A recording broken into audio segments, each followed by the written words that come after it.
고수의 전략. 오늘은 38일 앞으로 다가온 지방선거와 재보궐선거에 대해서 자세하게 풀어드리도록 하겠습니다. 스픽스 전계환 대표님 나와 계십니다. 안녕하세요. 안녕하십니까. 반갑습니다. 예. 지방선거 정말 이제 한 달 하고도 한 8일 정도 남은 건데. 시간이 뭐 금방 지나가는 것 같습니다. 예, 그러니까요. 한 달밖에 안 남았는데 예. 뭔가 결정되어 있다라는 느낌이 좀 덜 듭니다. 특정 지역에서 특정 후보가 반드시 당선된다라고 전망하기에는 여전히 좀 안개속이 많이 있어서 오늘 한번 점검을 해보면 좋겠다는 생각이 드네요. 예, 알겠습니다. 저는 가장 궁금한 게 사실 이번 지방선거 재보궐하면 반드시 이겨야 한다, 민주당이. 왜냐?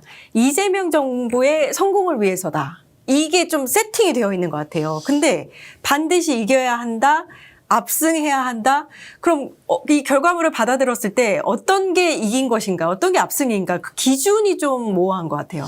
그러니까 이게 이제 상대평가가 선거인데도 불구하고 이번에는 이제 민주당이 몇 석을 가지고 가느냐. 광역단체장 같은 경우에 16개입니다. 그러면 이제 여기에서 민주당이 반드시 수성해야 한다. 수성이 아니죠. 이제 실제로는 이제 국힘 계열이 훨씬 더 많기 때문에 다 이겨야 한다라고 했을 때 경북을 제외한 16개는 이겨야 민주당이 압승이라고 표현할 수 있는 거 아니냐라는 겁니다. 그럼 상대적으로 뭐 양쪽이 백중세인 상태에서는 뭐 예를 들어 10대 6이 된다든지 뭐 12대 4가 된다든지 이렇게 될 건데 지금 현재 상황으로 봐서는 민주당이 다 이기지 않으면 압승이 아니다라고 할 수 있는 이제 한편으로 보면은 선거 결과는 민주당이 뭐 완성을 하겠지만 그 완성도 16개 중에서 15개가 아니라 뭐 13개, 4개 가서는 이겼다고도 할 수 없는 상황, 묘한 이런 이제 국면이 펼쳐지고 있는 하여튼 그런 전국이라고 볼 수 있겠습니다. 그렇습니까? 그러면은 16개 중에서 경북 제외한 15개 정도를 탈환을 하면 네. 광역 후보 네. 예. 그러면은 이긴 건가요? 압승인가요? 그건 압승이고 뭐 당연하다. 그러니까 이게 이제 민주당으로서는 엄청나게 큰 부담이죠. 예. 사실은 뭐 12대 4만 되더라도 지방정부와 그리고 국정 운영하는 이재명 대통령이 충분히 원팀이 될 수 있는데 이게 16개 정도 이겨야 한다. 지금 현재와 같은 국힘의 그 상태로 보면 뭐 당연히 16개 먹어야 되지 이제라는 것이 황행크 님의 정서도 좀 그렇지 않습니까? 그렇죠. 두세 개 뺏겼다. 그럼 두세 개가 어디 나오느냐. 두세 개라고 하면. 예. 그러면 일단 대구, 뭐 울산, 그 다음에 경남, 부산, 또 서울, 뭐 이 정도 한 5개 정도 되지 않겠습니까? 약간 경합을 벌일 수 있는 지역을 말씀하시는 그렇죠. 건가요? 뭐 그래도 대체로 우세할 것이라고 보지만 그런 데서 한 두세 개가 이제 뭐 패배로 결론이 났다. 이러면 민주당 감당을 하겠습니까? 정서적으로는 그렇다는 거예요. 예. 그래서 이제 16개 중에서 15개를 이기는 것이 민주당의 완성 전제 조건이다. 완성. 그러니까 퍼펙트 뭐 win 뭐 이렇게 되는 것은 이제 다 이겨야 한다. 경북만 예외다. 뭐 이렇게. 그럼 여기에 제가 궁금한 게 재보궐도 이번에 거의 미니 총선급으로 많이 이루어지잖아요. 그럼 재보궐에서는 어느 정도 수성하든지 아니면은 뺏기든지 요런 부분에 있어서는 혹시 기준이 있을까요? 그러니까 선거 전략을 세우는 사람 쪽에서는 굉장히 제 말에 불만이 좀 있을 수 있는데 대구에서 생길 수 있는 보궐선거 있지 않습니까? 그걸 제외하고는 다 이겨야 되는 거 아닌가요? 그럼 지금까지 확정되어 있는 게 14개 정도, 최대 17개까지 갈 수 있다고 하면 예. 그러면은 못 이기는 지역이 어디여야 돼? 뭐 또는 못 이길 수 있는 지역이 어디이지라고 이제 질문을 했을 때는 지금 수도권에서도 다 이겨야 하는 상황. 그리고 뭐 호남은 아예 거론할 필요가 없는 것이고 그렇죠. 예. 충청도 이겨야 되지 않겠습니까? 박소연 의원 지역구에 대해서. 근데 정진성이라는 만만치 않은 상대가 나올 텐데 예. 뭐 거기 일단 지역구가 있고 그리고 이제 대구 달성 같은 경우에는 추경호 의원이 대구시장 후보가 되면 그 지역에 이제 보궐선거가 있겠지만 거기에는 민주당이 현실적으로 이기기 어려우니까 기대를 좀 덜 할 거 아닙니까? 뭐 그 외에는 부산 북갑도 이겨야 되는 거 아닌가요? 그렇죠. 울산 남구는 그럼 어떻게 됩니까? 이길 수도 있고 질 수도 있을 것 같은데 지금 현재 전략공천 상태로 보면 질 가능성도 있다. 자, 그러면 그 허용의 정도가 어디까지겠느냐. 일단 대구 이제 얘기 하나 하겠습니다. 두 번째는 울산.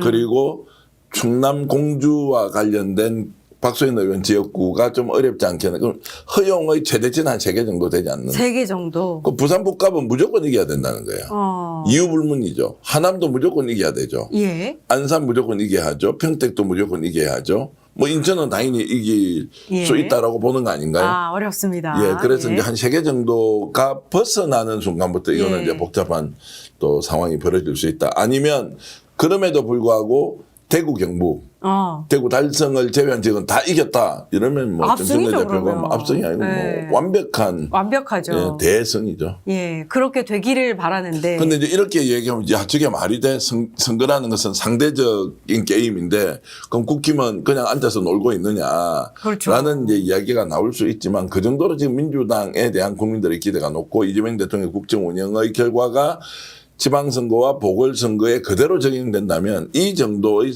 성적은 거둬야 한다라는 부담을 아마 이제 민주당 지도부는 갖고 있을 것이라고 봅니다. 그렇군요. 그 지역별로 그러면 이번 지방선거의 판세를 한번 점검을 해보도록 하겠습니다. 먼저 이제 가장 관심을 많이 받는 지역구는 수도권일 수밖에 없어요. 서울, 경기, 인천 정도인데 일단 서울시장 같은 경우에는 어떻게 보고 계세요? 지금 이제 오세훈 서울시장 뭐 국힘 후보가 이제 점퍼 색깔을 바꿨지 않습니까? 아, 초록색으로 입었죠. 그래서 이제 예. 중도 확장 노선이냐 아니면 국민의당으로 회귀하느냐 뭐 둘 중에 하나로 저는 그냥 이제 예. 해석을 하고 있는데요. 저 정도로 이제 몸부림을 치고 있죠. 흐름으로 봐서는 이길 가능성이 낮다. 그리고 실제로 후보 검증 과정에서 뭔가 새로운 일이 생기지만 지금 현재 정훈 후보가 갖고 있는 경쟁력으로도 충분히 오세훈 정도는 제압할 수 있다라는 것이고요. 다만 이제 변수로 보면 장동혁 후보가 완전히 당 대표직에서 물러나듯이 선거와 관련된 일련의 업무에 대해서 자기 스스로 배제를 해버립니다. 후보 중심으로 다 가지고 가세요라고 선언을 하고 자 이번에 특별 지방선거 대책위를 구성하고 거기에 인물이 극우 쪽이나 장동 체제와 전혀 동떨어져 있는 제3의 인물이 나와서 보수 개혁을 외치면서 갈 경우가 이제 오겠죠. 근데 그럼에도 불구하고 저는 민주당이 실기를 하지 않는 이상 그렇게 하더라도 국힘이 주도권을 가지고 오세훈 시장이 당선될 가능성은 저는 높지 않다. 아하. 그러면 민주당의 실기가 무엇인지 이제 따져야 할 거 아닙니까? 예. 정원 후보가 첫 번째 해야 할 것은 지난번에 경쟁 과정에서 있었던 그 탈락 후보들이 있습니다. 누굽니까? 전현희, 박주민 의원 있죠. 김영배 의원 있죠. 예. 그리고 김영남이라는 이제 청년 이제 그 정치 신인도 있었는데 어쨌든 함께 뛰었던 멤버들이 다 모여서 원팀을 구성할 수 있느냐 없느냐. 근데 그게 좀 안 되는 것 같아요. 서인교 의원이 그래요? 예, 서인교 의원이 이제 총괄선대위원장으로 일단 임명이 됐던데 그럼에도 불구하고 이분들을 원팀으로 넣어서 좀 가야 되는 과제는 안고 있을 것이다. 그래야 이제 시너지가 훨씬 더 생긴다는 것이고. 이제 그런 정도이고 두 번째 이제 본인의 후보자에 대한 이제 여러 가지 이제 검증의 절차나 과정들에 대한 것들이 이제 좀 부담이 될 수는 있을 텐데 그것도 본질적으로는 당선에 저는 영향이 없기 때문에 민주당 후보 간의 원팀 구성이 지금 굉장히 중요할 거다. 그게 중요하다. 첫 번째. 그래야 확실하게 오세훈 시장과 격차를 벌여놔야 하는데 혹시라도 막판 변수까지 생각하면 안정권으로 도망가기 위해서는 지금 10%포인트 정도의 격차로는 안정권은 아니다.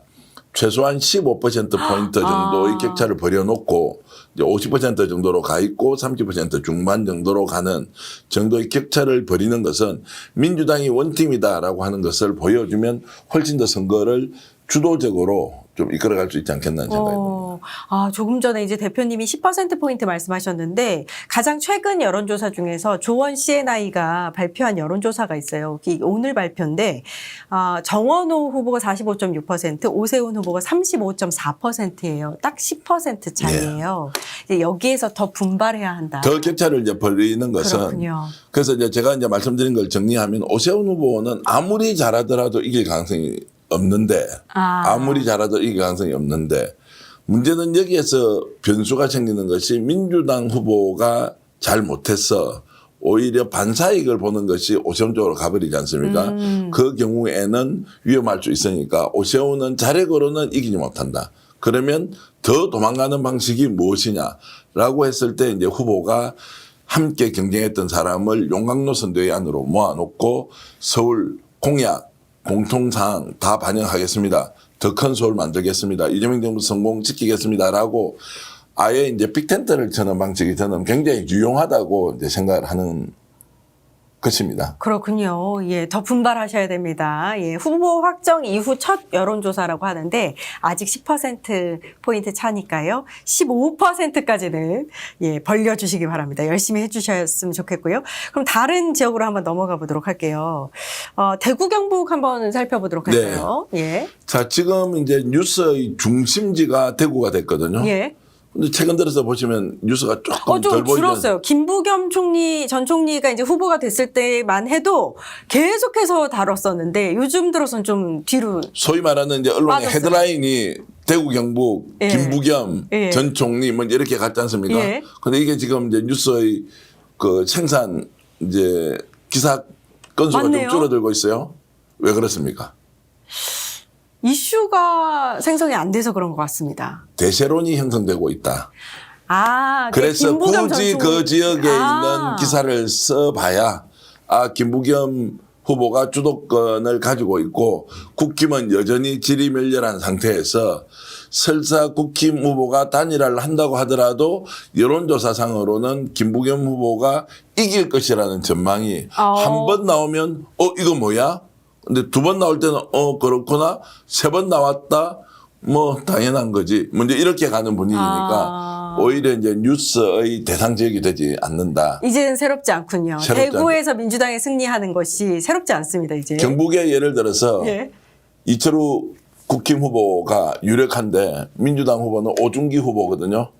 네. 엄청 열심히 뛰고 있어요. 예. 거기도 사람들이 주목하면서 기사를 보지 않지 않습니까? 뭐 거기는 판세가 정리됐다라는 것이 이제 일종의 집단지성처럼 느껴지지만 이미 언론이 관심을 상대적으로 덜 가지고 있다는 것은 그 지역의 뉴스가 실제로 대중들한테 혹하다 또는 관심을 확 끌어올 만한 요소가 안 된다는 것으로 봐서는 이제 대구 쪽의 뉴스가 줄었다는 것은 김부겸 후보의 대세론이 생각보다 공고하구나 라는 것이고 이것을 상대 진영인 국힘도 인정하고 있다.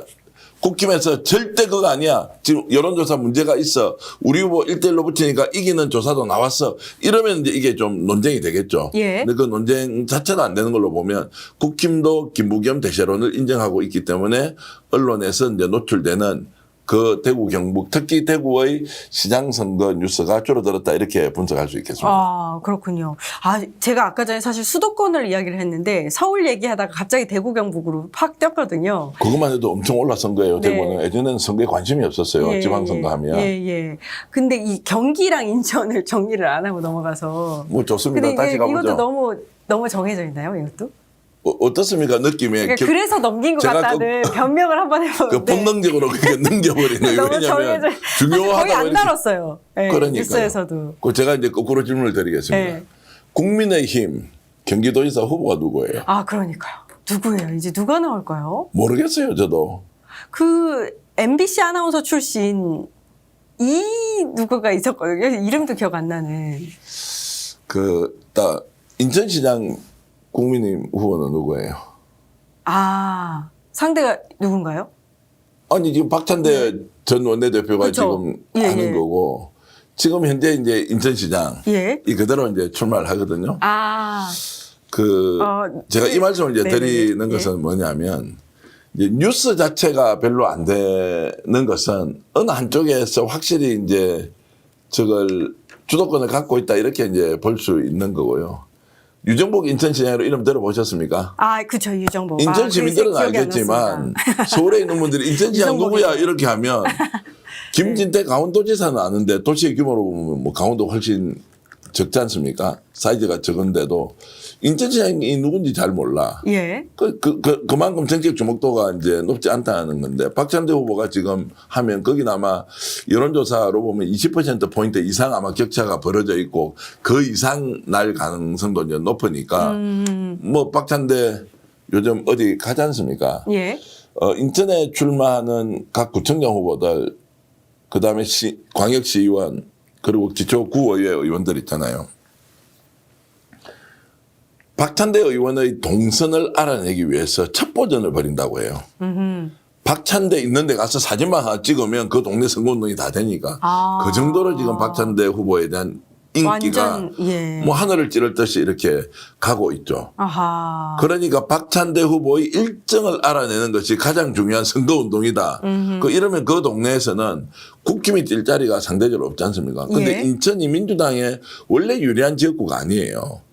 늘 이게 일종의 민심의 바로미터라고 해서 아. 국힘으로 갔다가 민주당으로 왔다가 굉장히 이제 변동성이 큰 지역임에도 불구하고 박찬대 후보가 지금 압도적 지지를 받고 있고 구청장 후보들까지 이제 선거 전체를 견인하고 있으니까 야 이제 인천 같은 경우는 국힘의 후보가 누군지도 기억이 의도적으로 안 나려고 하는 죄송합니다. 거예요. 의도적으로 안 나려고 하는 안 거예요. 나서 지금 너무 창피한데, 예. 자 그리고 유정보 기억이 안 나서. 경기도는요. 예. 후보가 실제로 없어요. 국힘이. 예. 그러면 민주당 후보가 누굽니까? 추미애 후보지 않습니까? 뭐 추미애 후보는 이미 용광로 선대위에 보수 진영 인사까지 거기 다 넣어놨대요. 예. 그럼 경기도는 뭐 선거를 하나마나 아니에요? 물론 제가 이런 표현은 현장에서 뛰는 선수들이 쓸 수 있는 표현은 아닌데 경기도도 이미 이제 결정이 나 있고 득표율이 어느 정도일 거냐라는 것이고 수도권에서는 남아 있는 게 이제 서울인데 서울도 정원 후보가 유력하지만 어떻게 이제 도망가서 격차를 벌여내느냐 자력으로 완벽하게 이기는 것 아무리 오세훈 후보가 잘한다 하더라도 이길 수 없는 고지를 민주당이 만들어 버리는 것 선행적으로 결행하는 것 이제 이런 식으로 가면 이제 수도권은 교통 경기가 다 되지 않겠느냐 이런 생각이 듭니다. 예, 벌써 된 듯합니다. 그럼 대구, 경북도 살펴봤고 부울경으로 가볼까요? 그러면 특정 사안을 우리가 정리할 때 격차가 줄어든다는 것을 그럼 어디부터 어디까지 줄어든 것을 이게 이제 좀 박빙 상태라고 볼 거예요. 그런데 예. 10% 포인트 정도가 벌어져 있는데 이것이 10% 이내로 좀 들어왔다라고 하는 것을 줄어들고 있다는 표현은 맞지만 판세를 뒤집을 만한 것이냐 아니냐라는 것에 대해서 이제 좀 봐야 될 것 그게 같습니다. 궁금합니다. 자, 그런데 지금 이제 전재수 후보가 앞서고 있죠. 예. 10% 포인트 이상 앞섰지만 이것이 경향적으로 좀 줄어들고 있다라고 하는 것을 독해할 때 한동훈 전 국힘 대표가 부산북갑에 출마 선언을 하면서 생긴 현상이 아니겠느냐. 라는 분석도 있죠. 예. 제일 우려하는 것은 지난 2024년 총선에서 22대 때 압승을 할 것이고 소위 말하는 범민주 진보 진영이 200석까지 얻을 수 있다라고 했을 때 그때는 부울경도 거의 다 민주당이 승리하는 것이었거든요. 막바지 한 열흘 정도 됐던 것 같아요. 총선을 열흘 앞두고 부산에서 이상한 바람이 분다. 역결집이 일어난다. 이러면서 부산 지역만 하더라도 18개 지역구 있지 않습니까?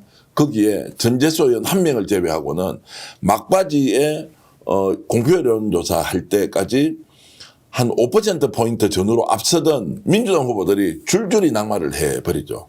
이게 이제 소위 말하는 낙동강 벨트의 보수 대결집이다. 먼저 이런 것입니다. 그러면 지금 부산시장 선거에서 10% 정도 포인트의 차이가 나지만 이게 줄어드는 추세선으로 접어들었다고 하면 예. 혹시라도 부산에서 역결집이 일어날 여지가 있는 거 아니냐라는 우려를 해야 되겠죠. 그래서 이제 서울이나 타 지역은 격차를 얼마나 벌일 것인지가 핵심적인 선거 전략 수립 단계에 필요하다면 부산은 끝까지 한 표 한 표에 목숨 걸어야 한다. 단 한 표도 놓치지 않고 다 가져와야 된다. 초긴장 상태에서 질지도 모른다라는 방식으로 계속 격전을 벌여야 육박전을 현장에서 해야 표를 그래도 격차를 유지할 수 있지 않느냐라는 것. 절대로 부산은 이겼다라고 생각하거나 흐름이 좋은 것으로 결과도 그렇게 된다라고 하는 것은 2024년도의 경험이 똑같이 적용될 수 있다라는 긴장을 좀 계속하는 것이 좋겠습니다. 예. 근데 보통은 지금 이번 선거 같은 경우에 지방선거 같은 경우에는 재보궐선거 후보들이 만약에 있는 지역이면 약간 시너지 효과를 내는 부분도 있거든요. 근데 이제 부산 같은 경우에 지금 민주당 후보가 누가 나올 거라고 예상을 하세요? 그러니까 지금 현재 나온 이제 후보로는 한 명밖에 없죠. 하정우 AI 수석 외에는 뭐 다른 사람은 출사표를 던지려고 마음을 먹다가 다 이제 떠나버렸죠. 근데 만약에 나오게 되면 저는 전재수 후보와 하정우 후보가 약간 결이 잘 맞을 것 같다는 생각이 들거든요. 어울려요. 자, 그래서 이제 시너지라는 이야기도 우리가 한번 정의를 해보겠습니다. 나와 나와 함께 뛰는 러닝메이트가 시너지가 되면 상대 후보는 러닝메이트가 존재하지만 마이너스 요인이 될 거 아니에요.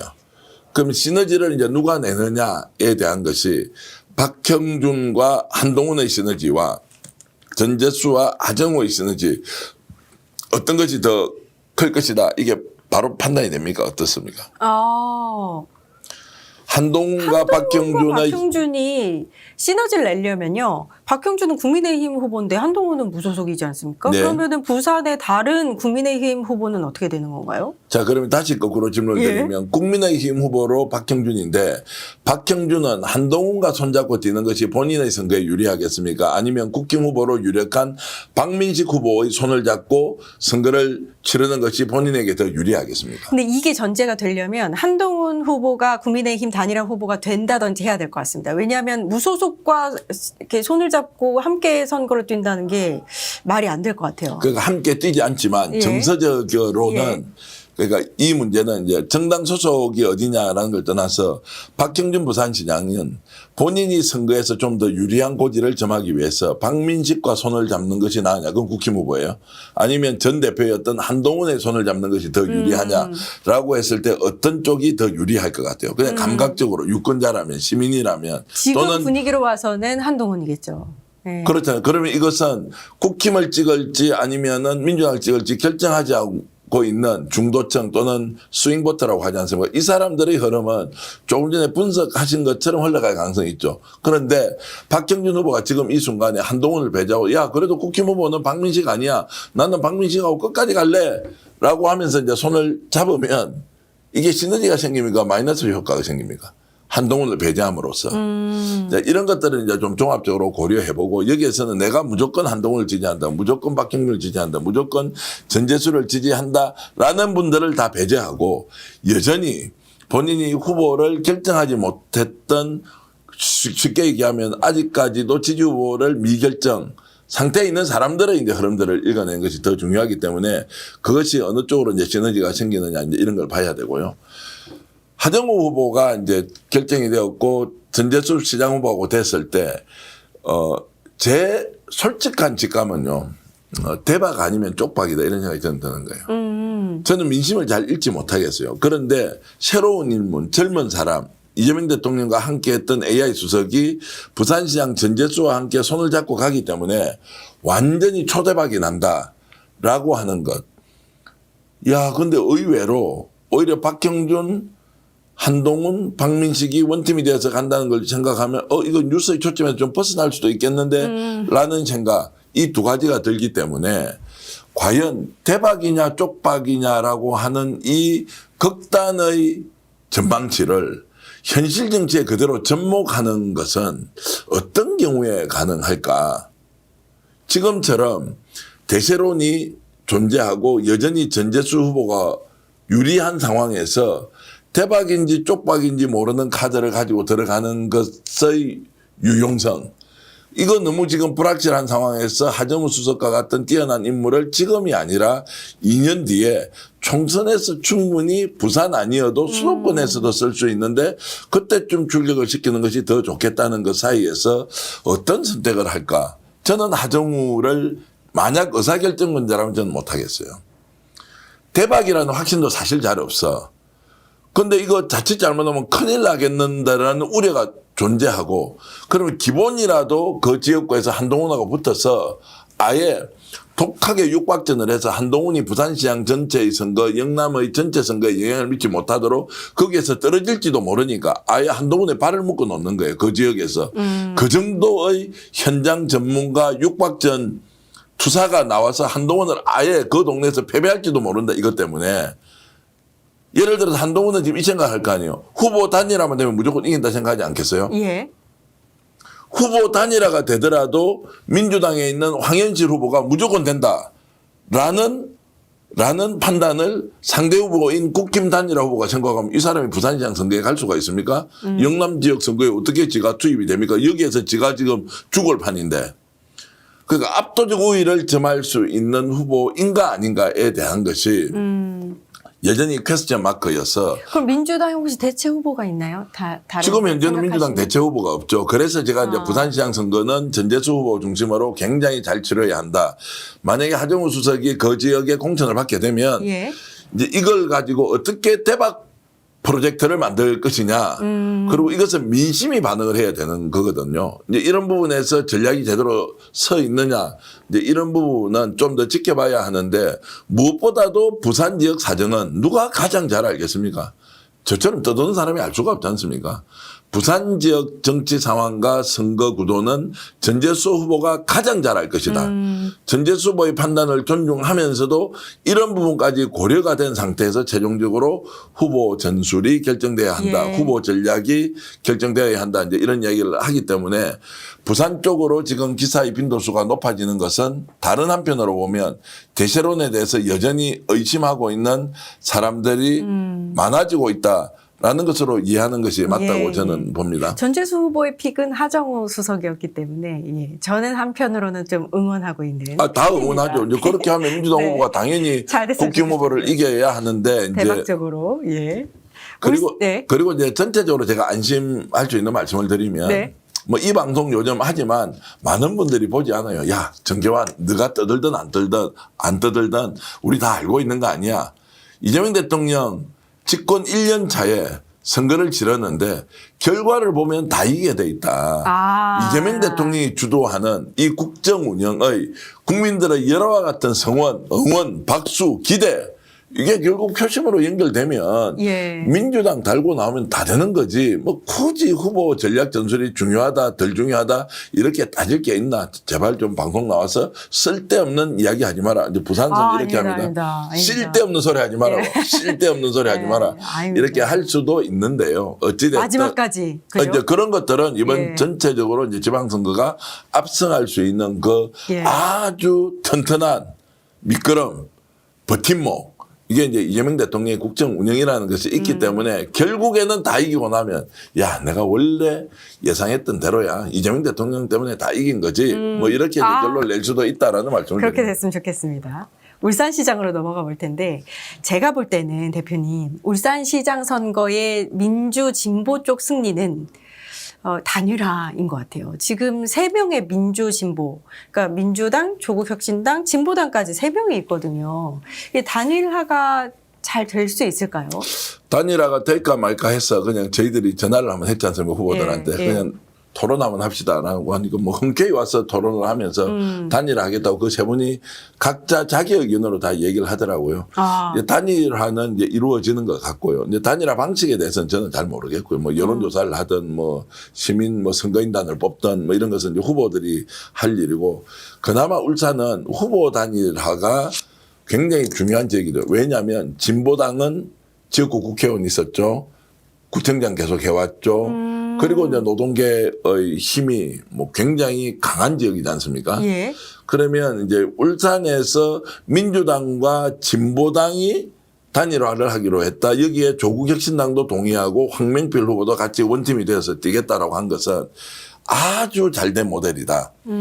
국민의힘 김두겸 예. 현 울산시장 예. 그리고 거기에 지금 맞짱을 뜨겠다고 하는 국힘 후보도 한 사람 이제 무소속으로 지금 출마하고 있습니다. 이제 이런 상황으로 보면 구도도 좀 괜찮은데다가 민주 진보 진영이 단일화를 하기 때문에 시장 선거 상당히 기대된다라는 것. 그리고 김상욱 후보가 지금 뛰고 김상욱 후보가 될 가능성이 상대적으로 더 높지 않습니까? 지금 민주당 후보이기 때문에. 예. 그런데 진보당 후보와 황명필 조국혁신당 후보가 함께 손을 잡고 가면 울산은 의외로 선전해서 승리할 가능성이 높다. 그러니까 지금 이제 격차가 많이 벌어져 있기 때문에 더 벌어진다가 아니라 울산은 약간 느낌이 어떠냐면 김두겸을 이겨야 하는데 어떻게 이기지라고 막 고민을 하면서 김두겸을 앞서버렸다라고 하는 것이 뉴스가 돼서 추세가 될 가능성이 높아요. 완벽하게 거리두기를 하고 격차가 많이 벌어져 있는 상황을 더 벌리는 것이 아니라 이게 단일화가 됐기 때문에 이제 김두겸만 잡으면 되네라는 쪽으로 가기 때문에 저는 상당히 긍정적으로 보고 있습니다. 단일화가 가능할 것이다. 이렇게 보시는 거죠. 단일화에 합의했다고 저는 보는 거죠. 후보 예. 간에는. 예. 그런데 이제 정당 간의 합의는 그렇죠. 정당의 합의는 이제 모르지만 후보들 간에. 후보 간에는 단일화를 한다라고 이제 결정한 것이 울산시장 선거의 정신호다 이렇게 저는 보고 있습니다. 그럼 뭐 울산시장 선거는 걱정하지 않아도 될 것 같고 경상남도로 가보겠습니다. 와, 경남 지금 이제 복잡합니다. 아, 복잡합니까? 오히려 부산보다도 지금 경남이 김경수 후보가 확실하게 좀 앞서야 하는데 박안수 국힘 후보가 이제 만만치 않다. 현도지사죠. 현도지사죠. 그리고 이제 특히나 서부 경남 있죠. 서부 경남은 이제 진주, 뭐 사천 그리고 함양, 산청처럼 해서 이제 그 고령화가 아주 좀 급속도로 진행된 지역의 보수 성향은 그 실제로 매우 강력하다 이제 이런 쪽의 의견이 많습니다. 그렇기 때문에 지금 김경수 후보가 확실히 앞선다는 여론조사 결과가 이제 안 나와서 아 이거 지금 어떻게 이제 이기느냐 이런 고민을 많이 하는데 그나마 이제 다행인 것은 창원시장이 있지 않습니까? 예. 송순호 창원시장 후보가 있습니다. 민주당 이분이 이제 민주당 최고위원 지명직 최고위원을 이재명 대표 때 했습니다. 상대적으로 좀 힘들지 않겠느냐라고 했는데 와 지금 완전히 창원시장이 민주당 후보가 다자 구도에서도 1등이고 양자 구도에서도 1등 나와가지고 야 그러면은 창원이 이제 가장 큰 100만 도시지 않습니까? 여기에서 이제 창원시장을 이기고 또 지금 김경수 도지사까지 이제 이렇게 가면 시너지가 상당히 생기지 않겠느냐. 예. 그럼에도 불구하고 도지사 선거는 지금 안심할 수 있는 단계는 아니다. 추세적으로 유리하다라고 아직 규정하기에도 뭔가 좀 판이 좀 정리돼야 된다. 예. 그래서 이제 박완수 경남 도지사 같은 경우에는 국힘 후보지만 무책무취하고 뭐 거직에서 고만고만하게 이제 이렇게 이제 지금 도정 운영을 했다는 평이 있어서 이걸 이제 뛰어넘는 한 방이 김경수 도지사에게 필요하다. 그리고 김경수 도지사가 갖고 있는 약점 지난번에 도지사 때 중도사 때 했던 것 그 다음에 이제 뭐 이런저런 이제 여러 사건에 연루가 되어서 드루킹과 관련된 것도 이제 어쨌든 정리가 좀 돼야 되는데 여기에 대한 잔흔들 있지 않습니까? 약간의 상처 같은 게 남아있는 것을 재빠르게 정치적으로 치유를 해야 한다. 그래서 이제 원팀으로 가야 하는 상황 뭐 이렇게 이제 되고 있으니까 결국에는 이제 부산하고 경남 쪽이 지금 이제 굉장히 좀 민주당이 초긴장 상태에서 선거를 좀 이끌어가야 되는 거 아니냐는 생각을 하고 있습니다. 그렇군요. 경남 한 가지만 더 여쭤보면 MBC 경남에서 여론조사를 최근에 했어요. 이게 40여일 앞두고 이제 가장 최근입니다. 아마 어제 발표가 된 것 같은데 이 더불어민주당 김경수 후보가 46.9% 나왔고 국민의힘 박완수 후보가 35.7% 여기서 진보당 진이용 후보가 3.3% 전이용 후보가 3.3%를 기록했어요. 근데 지금 그러면은 일단 더불어민주당이 앞서고는 있는데 김경수 후보가 10% 정도의 차고 여기서 더 확실해지려면 진보당과의 단일화가 또 하나의 어떤 전략이 될 수도 있겠다라는 생각이 들어요. 자, 그래서 이제 김경수 후보가 현재는 뭐 진보당과 정책 토론을 하거나 이제 이런 것도 아니고 진보당에서는 계속 요구를 이제 하고 있습니다. 응답 자체를 이제 하지 않는데 진보당을 빼고도 충분히 이길 수 있다라고 생각하고 이제 달리지 않겠습니까? 이제 울산의 경우는 다르죠. 울산은 진보당이 기본적으로 지지율이 10에서 15% 정도 나오기 때문에 민주당은 진보당과 손을 잡지 않으면 시장 선거를 할 수 없다는 것이고 경남 같은 경우에는 한 3에서 4% 정도 나온다고 하더라도 배제하고도 이길 수 있다라고 하는 것이 지금 현재의 이제 구도로 저는 이제 판단되고요. 그러나 이제 시간이 지나면서 진짜 박빙 상태다라고 하면 저는 기본적으로 단일화도 전술적인 면에서는 할 필요가 있다라고 생각을 하고요. 단일화를 하지 않더라도 이긴다라는 확신 들면 뭐 그대로 이제 가는데 네. 상황 좀 더 지켜봐야 할 것 같은데요. 아, 그렇군요. 이제 알겠습니다. 오히려 이제 지금 그 민주당 후보들이 뭐 울산에 있는 이제 지금 김상욱 의원 같은 경우에는 뭐 진보당하고 손잡고 가야 되죠. 조국혁신당 같이 원팀이 돼야 그렇죠. 되죠. 이런 생각을 가지고 있는 성향이 있고 김경수 이제 경남도지사 같은 경우에는 진보당의 실체에 대해서 조국혁신당의 실체에 대해서 어느 정도 인정하고 함께 해야 할 파트너로 생각하느냐라는 부분은 이제 본인의 정치적 성향과 관련이 있는 것이고 이재명 대통령 같으면 그런 정당이 있다라고 하면 어떻게 하겠습니까? 이재명 대통령 같으면 저는 폭넓게 안고 같이 가서 전략 전술적 측면에서 필요할 때는 함께 가고 독립적으로 움직이는 것이 뭐 크게 영향이 없을 때는 독립적으로 움직이고 이런 연대 정치를 할 것 같아요. 예. 그런데 이제 김경수 지사 같은 경우는 연대 정치의 필요성을 지금 설사 있다 하더라도 원팀으로 가져갈 경우에는 오히려 보수 결집을 또 부를 수도 있는 측면이 있지 않습니까? 진보당하고 손을 잡았다. 야, 이러면 또 무슨 말씀인지 알겠습니다. 이게 색채가 너무 그러니까 뭐랄까 빨개진다는- 진보 성향으로 가게 되겠네요. 그렇죠. 이제 그런 쪽으로 가는 것이 오히려 중도층의 이탈을 부를 수 있다는 계산까지 할 거 아닙니까? 예. 이제 이런 면에서 이제 고려를 하고 있겠지만 그러나 이제 근본적으로 연대 정치를 추구한다 하더라도 선거 국면에서 진보당과 손을 잡는 것과 손을 잡지 않는 것. 내심 이렇게 했죠. 우리가 연대하지 않는데 진보당 후보가 중도 사퇴해주면 제일 좋겠죠. 그럼 그 표만 오고 뭐 나는 연대 안 했으니까 네. 효과는 극대화되는 거 예, 아닙니까? 예. 그런데 진보당 후보가 그렇게 할 리가 예. 없지 않습니까? 이런 것들을 이제 종합적으로 고려하는 상황인데 아직은 진보당과 연대가 반드시 김경수 경남도지사 후보의 필승으로 이어지는 것은 아니다. 또는 아직은 판단하기 이르다라는 전제로 지금 김경수 지사의 이제 움직임 그리고 이제 경남 지역의 판세를 좀 더 봐야 한다.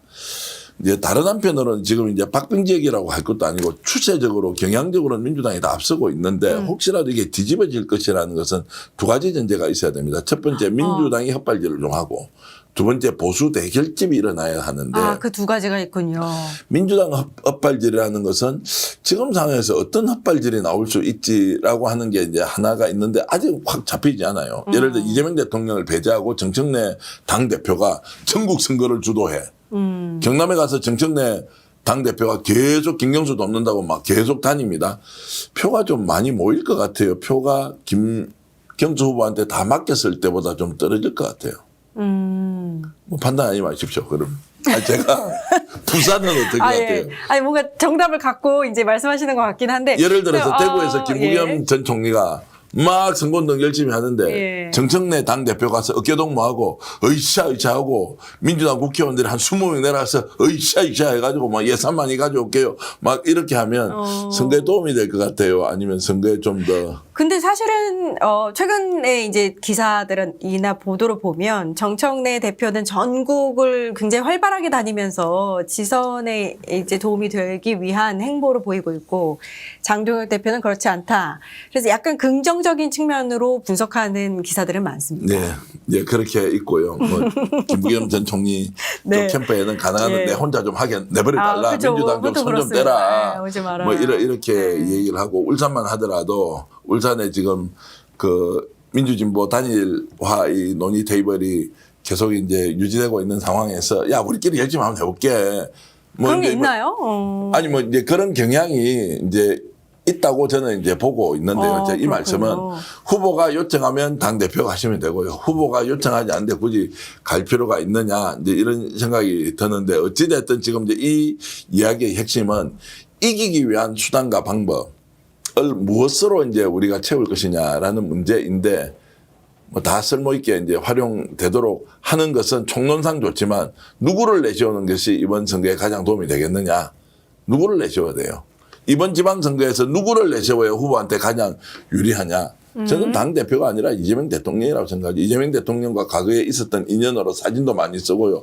이재명 대통령과 맺었던 그 여러 가지 에피소드, 스토리를 진짜 국민들에게, 유권자들에게 제대로 알려주면 선거에 훨씬 더 도움이 된다. 그리고 이재명 대통령을 위치해서 이번 지방선거가 민주당의 이름으로 승리하는 것. 거기에 백스포터즈로서 강력한 힘을 가진 정청래 대표의 존재가 있다. 이것이 저는 최적의 그림이라고 생각을 하죠. 이제 이걸 정청래 대표가 제대로 활용하면 결과도 좋을 것이고 그 결과의 성과에 대한 사실은 공로도 정청래 대표가 다 가져가는 거 아니냐라는 생각인데 이제 이런 부분에서 지금 마지막까지 후보 전략, 보궐선거 후보와 관련된 부분에 대해서는 그래도 정청래 대표가 좀 더 통큰 정치를 하면서 가면 좋겠다라는 네. 생각이 좀 듭니다. 통큰 정치라고 하시면서 재보궐 후보 공천 말씀하셨는데 네. 어제 민주당에서 이제 인천 지역에 재보궐 후보를 처음으로 딱 공천을 했어요. 어떻게 보셨어요? 결과는 아주 잘 됐다. 그러나 과정은 복잡했을 것이다. 그러나 저렇게 공천해야 한다. 두 사람을 살리고 그리고 이재명 대통령을 살리고 정청래 대표도 명분과 실리를 충분히 얻는 것. 꽃남아 있던 과제가 하나였죠. 이슈거리가 인천 연수갑에 누구를 공천하느냐, 박남춘 전 시장을 할 것이냐, 송영길 전 대표를 할 것이냐. 이것 때문에 오랜 기간 동안 갈등 아닌 갈등, 논쟁 아닌 논쟁이 있었는데 결국에는 정청래 대표가 딱 정리해내는 것을 보니까 가장 지혜롭고 합리적인 이재명 대통령도 살리고 송영길 전 대표도 살리고 박찬대 후보도 살려내는 본인도 위신이 확실히 올라가는 공천으로 마무리했다라는 겁니다. 그래서 네. 그 앞에 있었던 계산은 다 없애버리고요. 뭐 계산식을 3차 방정식 푸는데 어떤 상수와 함수와 뭐 이런 숫자를 넣어서 할 거냐 다 제쳐놓고 딱 결론 나온 답은 아 너무 잘했다. 역시 정청래 대표의 리더십이 명분과 실리 두 가지를 다 찾아갔다라고 저는 아주 잘했다. 평가를 잘하고 있습니다. 아, 좋은 평가라서 너무 그런데 다행입니다. 송영길 대표 예. 어제 그렇게 했는데 전화를 하면 보통 받는데 안 받으십니까? 전화를 예. 뭐 바빠서 안 지금 받았고 어제 전화 특강을 엄청 했다. 오겠죠. 특강을 예. 했다고 예. 뭐 들었거든요. 특강 끝나면 보통 전화 오는데 송영길 전 대표 전화 안 오더라고요. 아, 저는 사실 어제 송영길 전 대표 이제 연수갑의 후보가 되었는데 그 송영길 전 대표가 글을 올린 게 있는데요. 네. 내일 연수갑으로 가겠습니다라고 딱 남겼는데 너무 멋있었습니다. 근데 그 페이스북 글에서 제일 중요한 게요. 예. 연수갑으로 결정한 것은 당의 결정을 받아들이겠습니다 예. 하고 본인이 실제 몸으로 가는 데는 어디로 간지 압니까? 개항으로 갔어요. 예. 개항을에 본인이 거기에 상당 출마하기를 부분을 개항 주민들의 개항 주민들에게 메시지로 미안합니다, 맞습니다. 죄송합니다, 예. 그리고 그 다음에 감사합니다, 마지막에 예. 사랑합니다 이렇게 맞습니다. 하면서 예. 아마 이 방송하고 있는 이 순간에도 개항에 가서 그분들의 양해를 구하고 그분들의 이해를 구하고 그분들과 함께 개항은 정말로 김남준 대변인을 통해서 가도록 하는 그 설득 작업을 며칠 동안은 할 거예요. 그러고 연수로 가지 않겠습니까? 제가 이제 요즘 이제 궁금한 게 하나 있습니다. 과연 김남준이 인천 개항을에 이제 공천을 받았지 않습니까? 예. 야, 그러면 정치인들한테는 굉장히 중요한 게 하나가 있어요. 본인의 후원회장을 누구를 하느냐. 중요하지 않습니까? 중요하죠. 굉장히 상징적인 의미가 상징적인 있습니다. 의미가 있지 않습니까? 그래서 김남준 후보, 인천개항 후보의 후원회장은 과연 누가 될 것인가? 황현실? 땡. 예, 무슨 상징적 의미가 있습니다. 예, 저 하고 싶습니다. 그렇죠. 그거 강력하게 얘기해야 해요. 근데 충분히 이해를 하지만 네. 그래서 그 사람이 누가 될 것인지. 누가 될 거라고, 누가 돼야 한다고 생각하시는 아닙니다. 분이 계십니까? 저는 없고요. 근데 그걸 한번 보면 예. 이게 김남준 이제 전 대변인 그리고 인천 개항을 후보의 정치력 그리고 힘 이런 것들을 이제 느낄 수 있을 텐데 다음 주에 우리 그 고소의 전략 할 때는 이제 후원회장이 정해져 있을 거거든요. 그래서 이제 후원회장이 누가 되는지 아마 여러분들도 속으로 생각을 해보시면서 뭔가 지금 생각하는 분이 계신 것 같은데 말씀을 안 하시네. 이거 당사자가 결정 안 했으니까 내가 네. 괜히 이제 말을 하면 안 되니까. 네, 알겠습니다. 누군지 대충 눈치는 채겠습니까? 예. 아니 근데 후보이면서 후원회장은 할 수는 없는 거잖아요, 그죠? 뭐 그건 제도상으로 문제가 없다고 제가 듣긴 들었습니다만. 예. 그래서 알겠습니다. 인천 선거가 예. 원팀이 돼야 되는. 박찬대 알겠습니다. 원내대표가 앞으로 인천 정치를 예. 주도하고 송영길 전 대표는 연수갑에서 당선돼서 이재명 정부를 도와서 국회에서 역할을 해야 하고 김남준은 정말로 이재명 대통령이 개항을의 재선 국회의원이에요. 그거 잘 모르시죠? 처음에 보궐로 들어갔다가 두 번째도 대통령 후보가 되는 바람에 그렇죠. 나와서 예. 그래서 두 번을 해요. 네네네. 21대, 22대 때. 그 지역구에 원래 이재명 대통령이 내놨던 공약들이 있어요. 그 충실히 이행할 수 있는 또 적임자로 잘할 수 있을 김남준이 것 같아요. 갔기 때문에 그래서 이제 인천은 원팀이 되어서 서울보다 더 좋은 도시를 만든다. 이렇게 이제 세게 만들어가는 거 인천은 아주 정청래 대표 잘했습니다. 네, 너무 잘했습니다. 예, 이제 좀 어려운 고차 방정식 다시 들어가 보면 김용 전 부원장. 지금 이제 사실 오늘 김영진 의원 만나보겠다 이런 얘기도 나왔었고, 이제 지역 정가에서 나오는 이야기들은 이제 공천하지 않는 것으로 가닥이 잡혔다.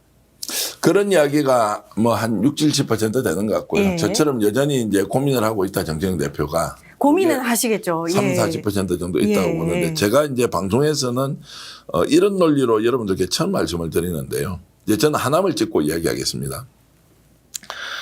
하남에 만약에 지금 이제 두 사람이 경합을 벌인다고 알려져 있습니다. 김용 부원장과 그리고 이광재 전 강원도지사, 인천 분당에 지금 인천이 아니죠. 성남 분당에 적구를 두고 있지 않습니까? 지역위원장하고 있는 이광재 전 강원도지사와 김용 부원장 중에 누가 하남의 공천을 받으면 민주당의 전국 선거에 도움이 될 것이냐라고 이렇게 이제 다 하면서 일부는 김용 부원장이 대법원 확정 판결이 아니니까 나오는 것이 맞지 않고 이번에 좀 희생을 하자라고 얘기를 하고 있고 이광재 전 도지사는 우상호 수석에게 이제 어쨌든 이제 그 도지사 후보 자리를 넘겨줬으니까 선당우사다 이쪽으로 오자 이런 논리지 않습니까?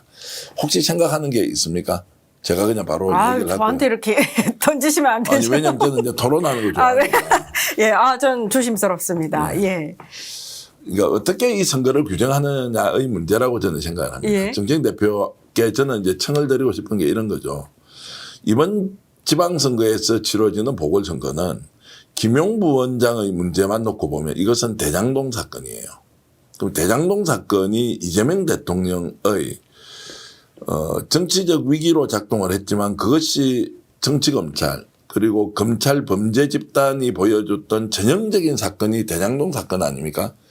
그 조작날조의 희생자가 김용 부원장이에요. 그러면 이번에 김용 부원장의 출마라는 것은 이재명 대통령이 억울하게 지금 재판이 중단되어 있는 그 대장동 사건이 전부다라고 할 정도로 중대한 정치적 의미를 담고 있어요. 특정 정당 민주당의 대선 후보를 죽이기 위해서 윤석열 검찰 독재 정권이 아예 조작날조 진술 왜곡을 통해서 만든 사건이지 않습니까? 그 사건으로 정리가 돼 있는데 이 사건의 피해자인 김용이 여기에서 출마를 하지 않아야 된다는 논리는 이재명 대통령이 그 사건을 통해서 피해를 봤던 것을 인정하는 것하고 똑같다고 저는 보는 것이죠.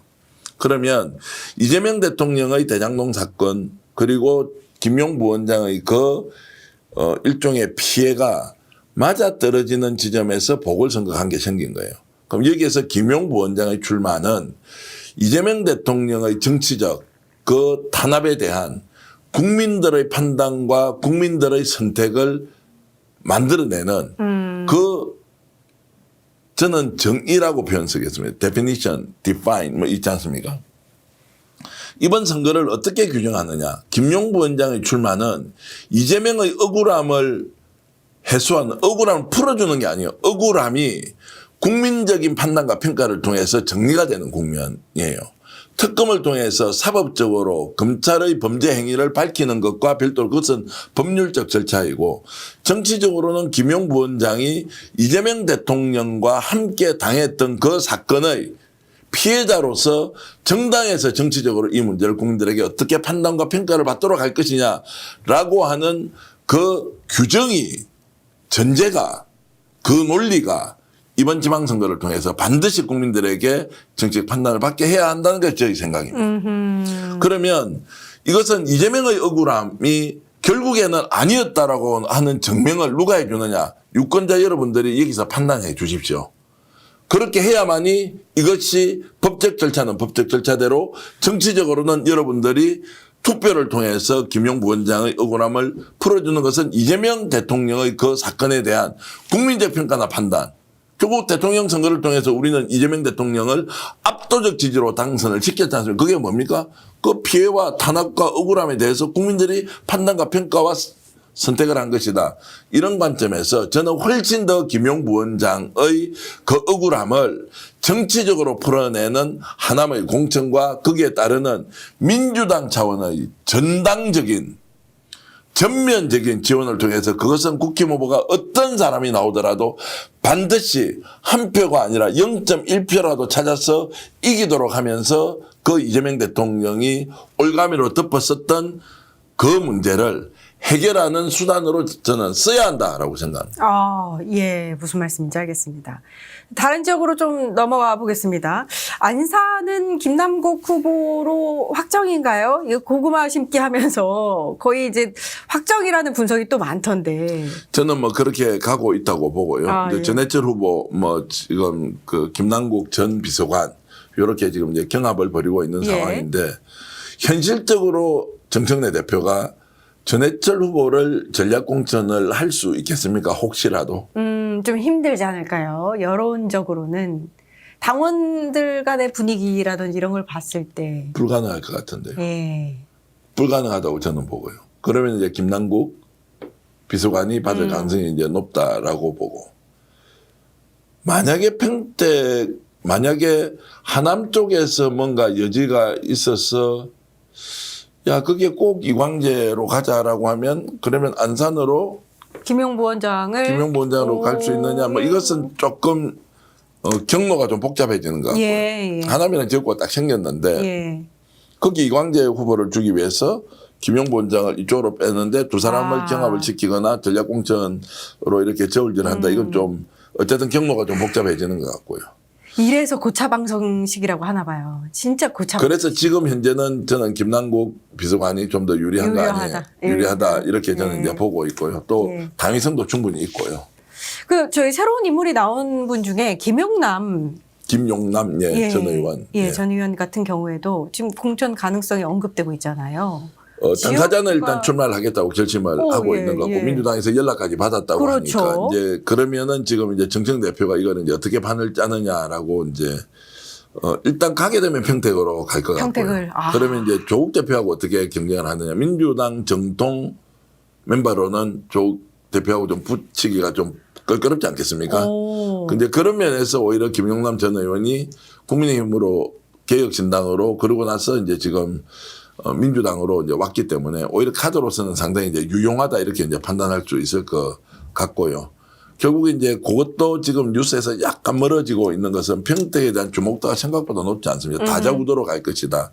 민주당은 정통 민주당 멤버보다는 영입 인사가 출마를 하고 조국 대표가 나오고 진보당의 김재현 전 대표가 또 출사표를 던졌고 뭐 거기는 지금 뭐 황도 있잖아요.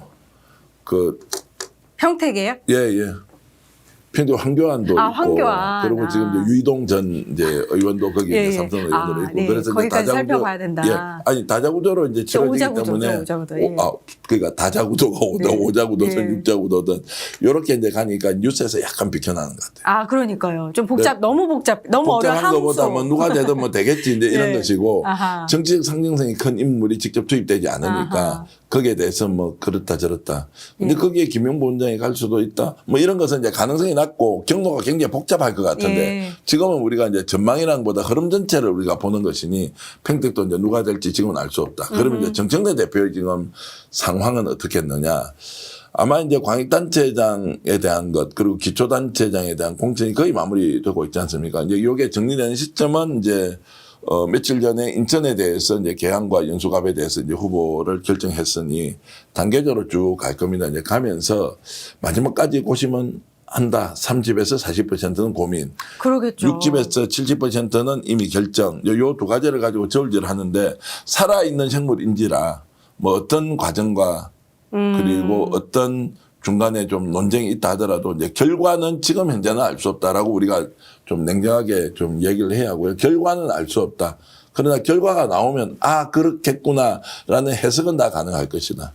이런 것이고요. 제가 똑같은 말씀을 드리는데 정청래 대표가 저는 김용부 원장에 대해서는 어떤 식으로든 본인의 억울함을 풀어주는 그것도 정치의 묘미이기도 하고 그것이 앞으로 이재명 정부의 성공을 시키는데 김용부 원장이 국회에 있는 게 낫겠나 안 낫겠나. 그리고 송영길 전 대표가 이재명 정부의 성공을 위해서 국회에 있는 게 낫겠나 안 낫겠나. 그리고 똑같이 김남준 전 대변인이 이재명 정부의 성공을 위해서 국회에 있는 것이 낫겠나 안 낫겠나. 그래서 주어를 지금은 이재명 정부, 이재명 대통령을 주어로 해서 민주당이 어떤 방향으로 가는지가 가장 중요하다. 논리적으로 보면 어떤 분의 얘기도 틀린 게 없어요. 일리가 다 있고 일리뿐만이 아니고 오리 심리가 다 있죠. 그런데 이제 그 논리가 없어서 내가 내 마음대로 선택하기보다는 그것의 최종적인 목표가 누구를 위한 것이어야 되느냐라는 부분에서 저는 민주당에도 호소드리고 싶은 것이 이재명 대통령하고 안 치는 사람도 얼마나 많겠습니까? 과거에 구원이 있는 사람도 많겠죠. 그런데 지금은 이재명 대통령이 국정 운영을 저렇게 하고 있는 상황에서 이 정부의 성공과 정말 중요한 이야기 하나 더 해드리겠죠. 이재명 정부 이후에도 정권을 어떻게 해야 되면 재창출해야 될 거 아니에요.